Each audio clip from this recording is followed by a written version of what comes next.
किया जा रहा है। ये बात सत्य है कि भक्ति की परिभाषा बदल गई है समय के साथ।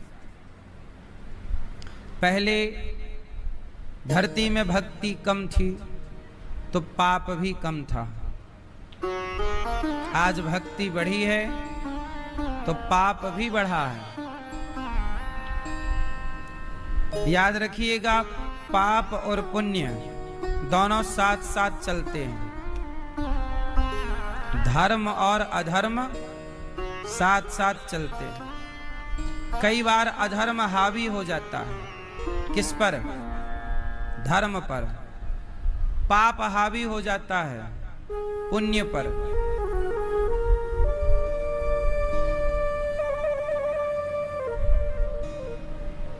कई बार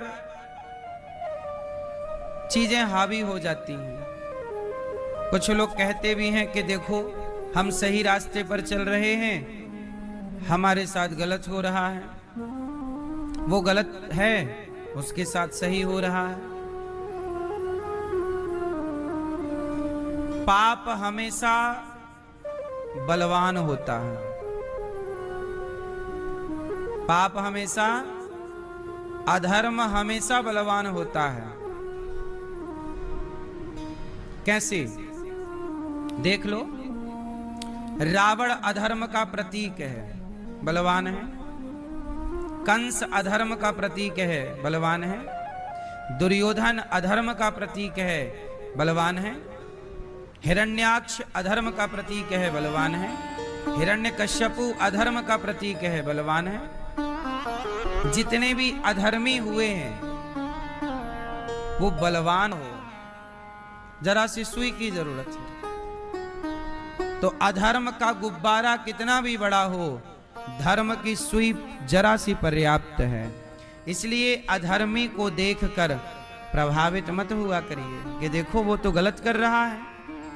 हाँ, गलत तो रावण भी कर रहा था। रावण के बड़ा बलवान था, लेकिन अधर्म पर चल पड़ा, चल पड़ा, चल पड़ा। क्या हुआ?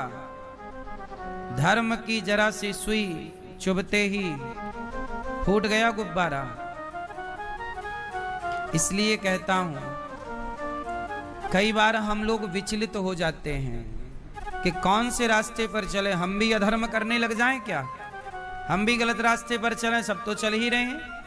जैसे लोग कहते हैं कि सब मांस खाते हैं, तो हम क्यों ना खाएं?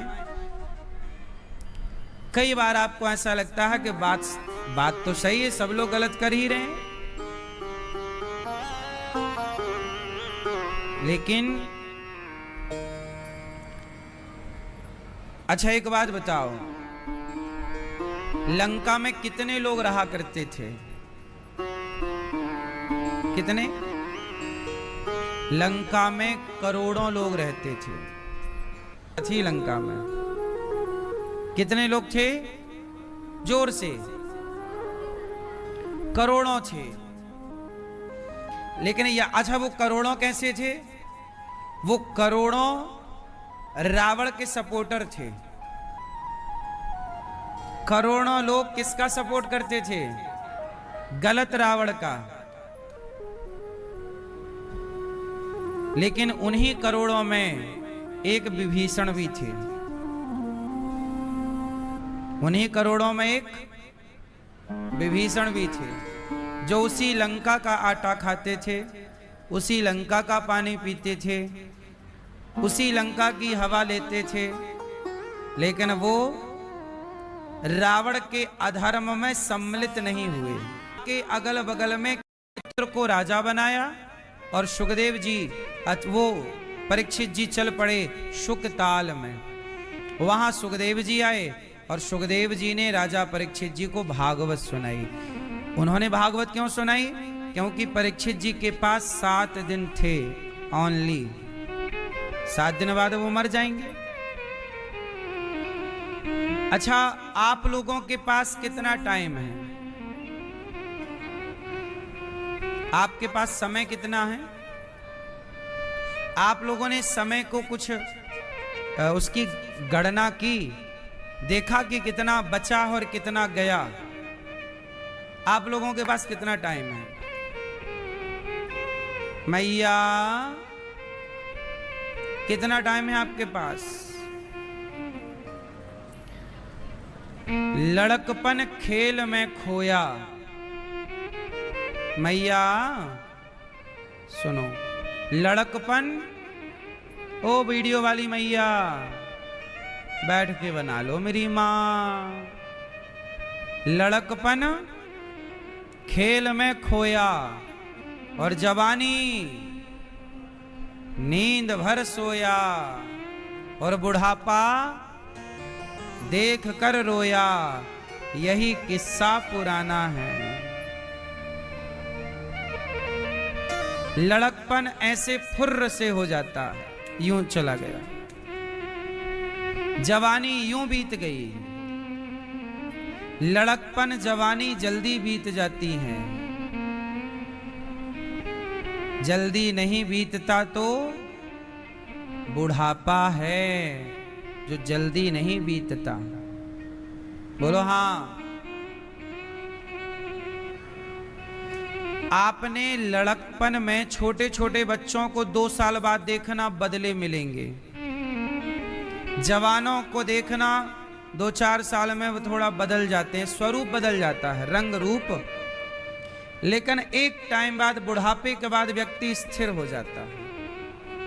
परिवर्तन तो होता है पर फिर इतना सूक्ष्म कि वो जल्दी से समझ नहीं आता। बोलो हाँ।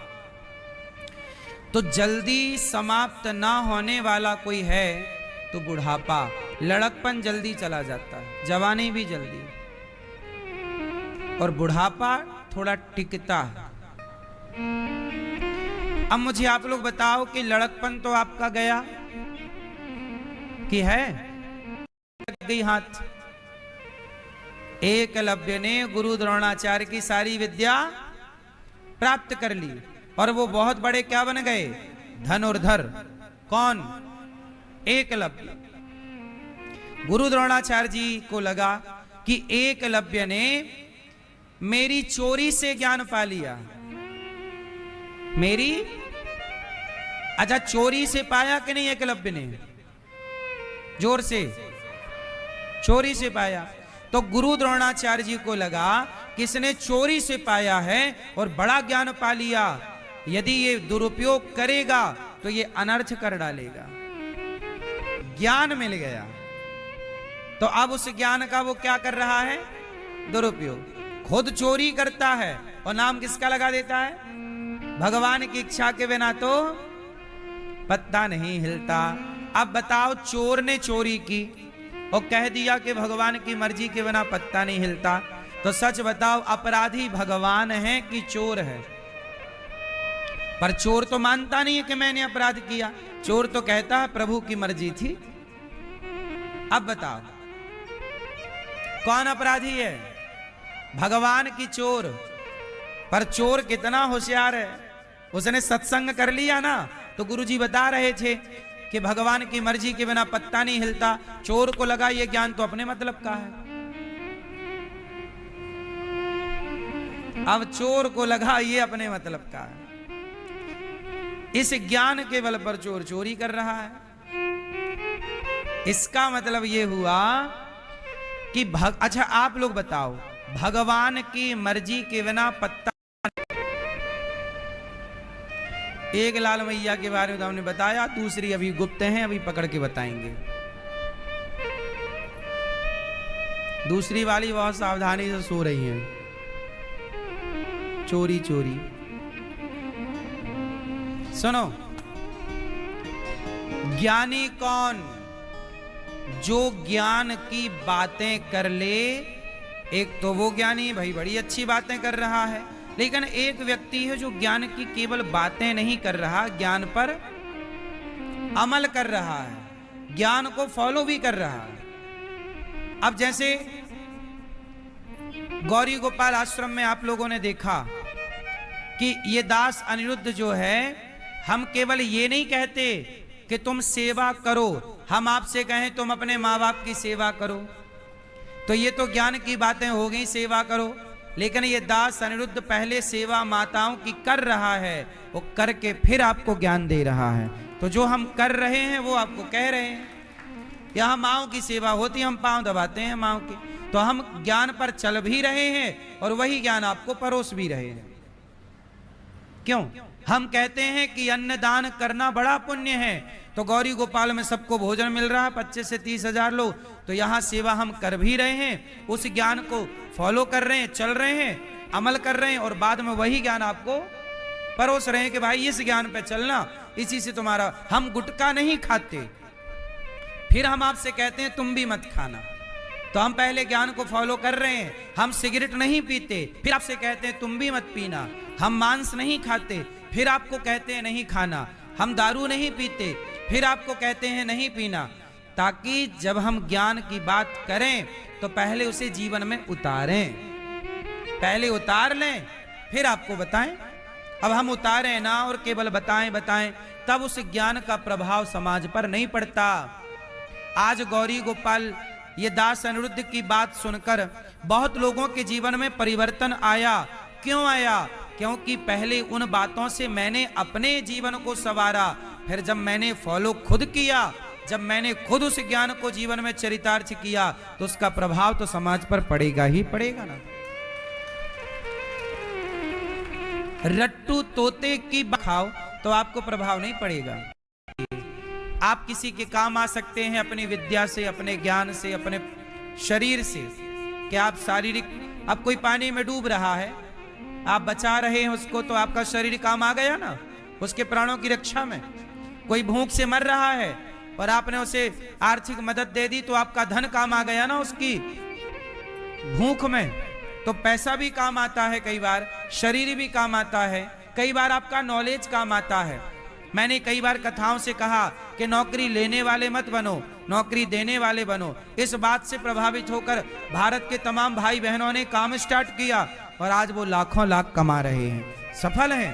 मतलब मेरी बात को फॉलो करके उनका जीवन बदला और उनके जीवन में परिवर्तन हुआ। तो आखिर मेरे द्वारा समाज को कुछ ना कुछ तो मिल ही रहा, और कुछ नहीं मिल रहा तो लोग हंस ही ले रहे हैं। भाई कुछ ना हो तो मैं लोगों के हंसाने के काम तो आ ही रहा हूं, रुलाने के काम तो नहीं आ रहा हूं। मेरे कारण कोई रोया नहीं, मैं किसी के आंखों के आंसू का कारण नहीं बनना चाहता, मैं सबकी होंठों की मुस्कान का कारण बनना चाहता हूं। सबके जीवन के बदलते हुए जीवन में परिवर्तन का कारण बनना चाहता हूं कि आप दुख से सुख की ओर जाएं। इसका कारण मैं बनना चाहूंगा कि मैं आपको दुख से कहां ले जाऊं। असतो मां सद्गमय तमसो मां ज्योतिर्गमय। शास्त्र कहते हैं ना, हे प्रभु मुझे अंधकार से प्रकाश की ओर ले चलिए, अज्ञान से। ऐसे मैं आपको अज्ञान से ज्ञान की ओर ले जाने में तो आपका सहायक हो सकता हूं, आपको अंधकार से प्रकाश की ओर ले जाने में मैं आपका सहायक हो सकता हूं, लेकिन मैं आपको प्रकाश से अंधकार की ओर ले जाने में सहायक नहीं हो ना होना चाहता। आप भी किसी को अंधकार में ले जाने के सहायक मत बनिएगा।